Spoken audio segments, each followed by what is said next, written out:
संसद में लगातार ऐसा पहली बार हो रहा है कि फाइनेंस बिल भी बिना बहस के पास हो जा रहा है। अविश्वास प्रस्ताव लाया जा रहा है, उस पर चर्चा नहीं हो रही है। मेरे साथ लंबा संसदीय अनुभव रखने वाले शरद यादव हैं, जिनको सर्वश्रेष्ठ सांसद का भी अवार्ड मिला है। सर, ये जो फाइनेंस बिल पर चर्चा नहीं हो रही है, बिना चर्चा पास हो जा रहा है, इसे कैसे देख रहे हैं आप? एक डिक्टेटरशिप है? देखिए, कोई संस्था नहीं है। देश की सबसे बड़ी संस्था थी चुने हुए लोगों की पार्लियामेंट। वो दोनों हाउस मिला के है, उसमें चुने हुए लोगों का लोकसभा है और स्टेट के लोगों की चुनी हुई राज्यसभा है। कोई 4 बरस ऐसे बीते हैं कि प्रधानमंत्री जी अपना एक तरफा भाषण देकर चले गए। कोई सामने खड़ा होकर कुछ पूछा है तो बहस 2 तरफा होती, तो वो तो वहाँ उस परंपरा को तो प्रधानमंत्री जी ने तोड़ दिया। अब पार्लियामेंट जो है वो लोग अभी हैं, हमको तो छुट्टी दे दी है आपके चेयरमैन साहब ने कि जाइए जनता में, तो वो तो कोर्ट ने हमको यहाँ बना के रखा है। लेकिन ये है कि दोनों सदन में जो हालात हैं वो बहस के हैं ही नहीं। ऐसा अपोजिशन बेचैनी के दो संसद है, वो एक तरह से लोकतंत्र में पहली बार जब से सत्र चला तब से चली नहीं रही। अब मैं तो अपोजिशन के लोगों से कहा हूं कि इसमें क्यों बैठे हो, अब तो मालिक जनता है, वो ही हमको उभार सकती है, उसके बीच जाओ और वो तैयार है। ये जो अविश्वास प्रस्ताव की बात हो रही है, इसे कैसे देख रहे हैं? मैं नहीं मानता कि वो अविश्वास प्रस्ताव स्वीकार करेंगे। नहीं, क्योंकि अविश्वास प्रस्ताव पे बहस हो जाएगी और बहस में पर्दा उड़ जाएगा कि उन्होंने क्या किया है। यानी जो साझा विरासत में लोग बोल रहे हैं वो भीतर संसद के बोलेंगे तो वो तो पर्कुलेट होगा देश भर में। वहाँ तो यानी टेलीविजन लगा हुआ है। कुछ बीजे जैसे अभी यूनिवर्सिटी में जो आरक्षण रोस्टर को लेकर थावरचंद गहलोत और प्रकाश जावड़ेकर आमने सामने हैं। सुना रामविलास पासवान की भी कोई बड़ी बैठक हुई है, तो क्या लग रहा है ये लोग पाला बदलने लगे? इसे किस तरह का संकेत देख रहे हैं? जो आप ना मैं मानता हूँ कि जो एक तरह की हर बात आप लाइव पे हमला है। वंचित समाज का बाबा साहब का दिया हुआ हक जो है वो एक तरह से कई दिनों से उसमें इंक्रोचमेंट होते रहा।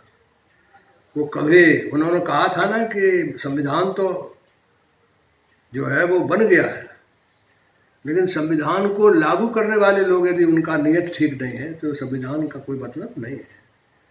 तो जो धीरे धीरे संविधान में जो हक वंचित समाज का है वो धीरे धीरे उसको यानी कई तरह के विश्वविद्यालय से लेकर और तरह के विभाग जितने हैं, अब एक पोस्ट निकाल दी तो एक पोस्ट में रिजर्वेशन कैसे होगा? तो आपने जो पूरी लड़ाई लड़ी है मंडल कमीशन के लिए, आप मंडल मसीहा कहे जाते हैं, लगता है कि आपने मंडल कमीशन की लड़ाई लड़ी है, क्या लग रहा है आपके सामने उसको खत्म किया जा रहा है? मैं मानता हूं कि मैं तो छोटा आदमी हूँ, इस देश में सामाजिक विषमता की लड़ाई बहुत, यानी जितनी बड़ी लड़ाई सामाजिक विषमता की है उतनी कोई लड़ाई है ही नहीं संघर्ष। लेकिन आज तक जो है वो लड़ाई हम लोग नहीं जीते, और वो हमारे भीतर ही कुछ लोग हैं कि वो सत्ता के घेरे में, सत्ता के मोह में जो लोगों को बांटने का काम करते रहे। लेकिन आज मंडल जब लगा था तो जनता गोलबंद थी, यानी दलित और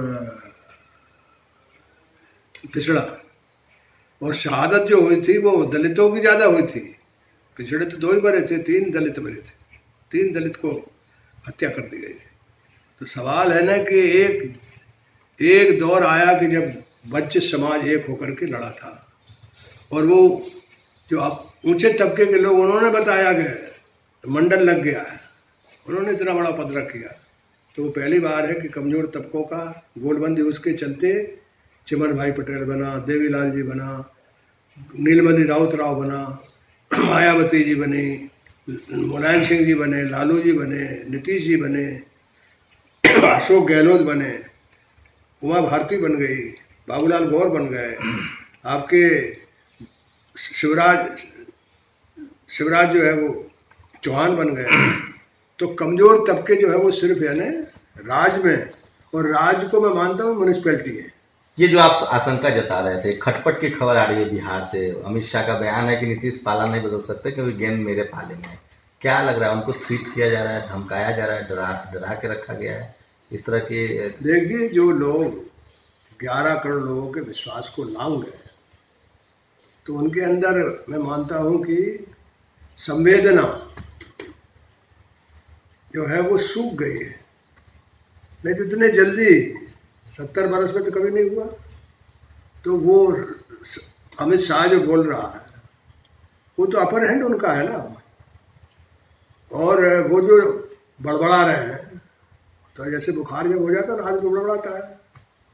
इसी तरह से जितने लोग उनके अलाई हैं, उनके जो हैदत और बयान आ रहे हैं, उसमें चंद्रबाबू नायडू चला गया, बड़ा एक ठिकाना था।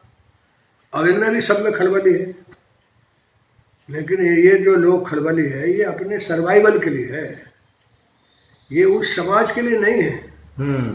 उस समाज के लिए, वंचित समाज के लिए लायल होते, उसके प्रति प्रतिबद्धता होती, तो ये नहीं होता। ये बिखराव जो है उसके चलते ये आरक्षण खत्म हो रहा है। यानी पूरे देश भर में सेकंड लार्जेस्ट पार्टी थी जनता दल। पिछले 4 सालों में आप देश भर में घूम रहे हैं, युवा आपके साथ जुड़ रहे हैं, तो क्या ये लोग, अगर बहुजन समाज के सारे नेता फिर से मंच पे आ जाएं, जैसे आप लोग के समय 77 में हुआ या जनता दल, क्या इस तरह की अब कयास लगाए जा रहे हैं कि सारे बहुजन जो है, चूंकि जनता का बहुत प्रेशर है, दबाव है, तो क्या शरद यादव उसकी लीडरशिप एक्सेप्ट करेंगे, या जो लोग एनडीए में रहे हैं और अब आके अपने सर्वाइवल के लिए इधर आ रहे हैं, उनको आप नहीं एक्सेप्ट करेंगे? हमारा मकसद, अब तो हमारा प्रयास जो है वो जनता गुटबंद हो। मेरा यकीन मन लोगों पे है, जनता पे है, वही मालिक है संविधान में। वो तो आपकी तरफ देख रहे हैं ना कि शरद यादव की लीडरशिप में क्या ये लोग फिर से, जो लोग उधर गए थे एनडीए में, एनडीए 2 में, और इस तरह की चीजें होने लगी, वो लोग एनडीए 2 छोड़ना चाहते हैं और विपक्ष के चेहरा शरद यादव है, तो क्या आप फिर से उनके साथ जाने के लिए तैयार होंगे या नहीं? बाहर ही इतनी पार्टियां हैं, वो यदि गोलबंद हो जाए तो वो तो 69% जो लोग गए वहां, उसमें तो नीतीश जी को छोड़कर तो बाकी सब वहीं थे ना। तो 69% वोट तो उसी समय मिला है जो 2014 है, 31% उनके पास था। तो असली ये है कि 69% तो बैठे हुए बाहर ना। तो उनके लिए साझा विरासत बचाओ सम्मेलन 4 जगह क्यों हुआ? एक दिल्ली में हुआ है, मध्य प्रदेश में इंदौर में हुआ है, राजस्थान में जयपुर में हुआ है, मुंबई में आपके शंकराचार्य हाल में हुआ है, संविधान बचाव हुआ है। फिर मैं चारों तरफ जो दौरा कर रहा हूँ, उसमें यही है कि हिंदुस्तान का जो संविधान है और जो वोट है वो हिंदुस्तान के संविधान का इंजन है, वो ही खतरे में पड़ रहा है। तो सब चीज खतरे में चली गई। लिंगायत समाज अलग हो गया है हिंदू धर्म से, इसे किस तरह से देख रहे हैं? बड़ी विक्ट्री है और खासकर आरएसएस के लिए चिंता की बात। देखिए, ये सारे प्रयास जो है, तो वहाँ सिद्धरमैया जो है वो एक तरह से इसी पार्टी में थे। तो आपके राहुल जी से मेरी बातचीत चर्चा हुई, तो वहाँ के चुनाव के बारे में अभी पूरी माहिती मेरे पास पक्की मुकम्मल नहीं है, लेकिन मैं मानता हूँ कि जो सिद्धरमैया वहाँ है वो एक तरह से जो सामाजिक न्याय है, उस सामाजिक न्याय के ही जो आंदोलन, उसके गर्भ से वो निकले हैं। तो उनका जीतना बहुत जरूरी है। कर्नाटक की जीत जो है वो आने वाले हिंदुस्तान की जो राजनीति, उसके लिए जरूरी है। तो उसमें हम सहयोग करेंगे। सर, दक्षिण भारत में एक बार फिर से पेरियार के दौर का आंदोलन शुरू हो गया है, लोग सड़कों पर निकल रहे हैं जिस तरह से पेरियार की मूर्ति तोड़ी गई। और आज की खबर है कि जैसे पेरियार रैली निकालते थे, आजाद भारत की बात है, वो रैली निकालते थे और कर्मकांड के खिलाफ जिस तरह से चप्पल जूते की माला पहनाते थे, आज वही सब सड़कों पर देखने को। ऐसे एक नए तरह का बदलाव देख रहे हैं कि बहुजन समाज अब सड़कों पर निकलने के लिए मजबूर है। नहीं, देखिए, वो दौर अलग था। इंडिया के नीचे से तमिलनाडु एक सामाजिक न्याय का बहुत बड़ा संविधान संविधान पहली बार जो अमेंड हुआ है वो तो उस आंदोलन से हुआ है। आज का दौर तो जो है कि एक हो जाओ, जो वंचित समाज के लोग हैं वो एक हो जाओ, तो 80% है। तो एक करना इसको उसका जवाब है। और रहा सवाल वो मूर्ति तोड़ रहे हैं या वो लोग कर रहे हैं, इसको मैं मानता हूँ कि उसकी जगह तमिलनाडु में जो राह और विचार पेरियार के चलते परकुलेट हुआ है उसकी विजय होना चाहिए। सर, एक और शख्स जो है 1,000 करोड़ रुपए लेके भाग गया है, वो कनिष्क ज्वेलर्स नाम से चलाते थे, जैन साहब, वो फिर से चले गए। तो क्या लग रहा है, चौकीदार कहते थे मोदी जी कि मैं चौकीदार हूँ, क्या लग रहा है कि ये सब सरकार की मर्जी से हो रही है? नहीं, ये उनके ही लोग हैं और छूट है इस देश में। बैंक को जो है वो लगातार, उससे कोई एक नहीं दो नहीं, वो सब जो है लूट लूट के आराम से यहाँ चले गए, पूरे खानदान सहित चले गए। और सरकार का जो है वो जिसको लोगों ने विश्वास सौंपा था, देश का सबसे बड़ा राज, जिसके बाद तो अल्लाह आता है, भगवान आता है, उसके पहले सबसे बड़ा ताकतवर तो भारत सरकार, उसका प्राइम मिनिस्टर है। तो वो बैठे रहे, वो चौकीदार घोषित करते रहे अपने को। और ये सब जो लोग हैं, वो चाहे मेहुल मोदी हो, चाहे वो क्रिकेट का मोदी हो, चाहे विजय मल्ल्या हो, जिनका अभी नाम लिया आपने, ऐसे बहुत लोग, उन्होंने तो वहाँ इस देश के अंदर लगभग इस तरह के लोग, वो तो मकान बना लिए वहाँ पूरे यूरोप में, उन्होंने अपना ठिकाना बना लिया। तो क्या आरक्षण और भ्रष्टाचार फिर से आप लोग के लिए मुद्दा होगा, विपक्ष के लिए मुद्दा होगा? वो कभी भी, वो मुद्दा जो है वो कभी उसका समाधान ही नहीं होगा, इसलिए वो मुद्दा तो हमेशा रहेगा।